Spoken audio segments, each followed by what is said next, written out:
Today, I'm going to be talking to you about the arterial and venous blood supply to the larynx. When looking at diagrams like you're about to see, assume that the red lines are arteries and the blue lines are veins. Arteries carry blood out to the body while veins take blood back to the heart.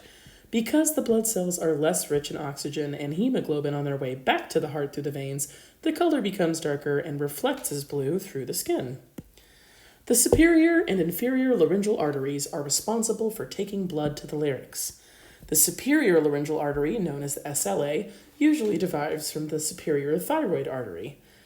Funny enough, 3 scientists conducted a study in which 60 people's SLAs were examined, and of those 60, only 55 had an SLA that derived from the STA.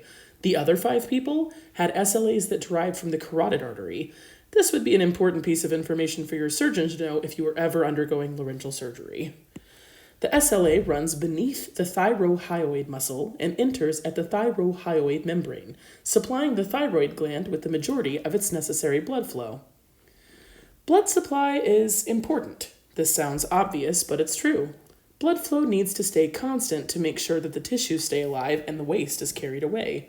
If blood flow is interrupted, we can suffer from shock or edema.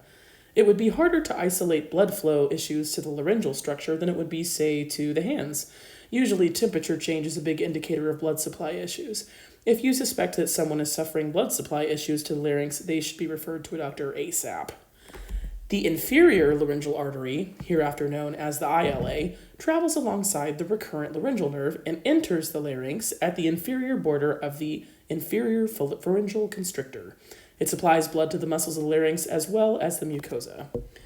These 2 arteries are surprisingly difficult to find low-level information on, and if you're not a medical professional or currently training to be one, some of the language might be a little confusing.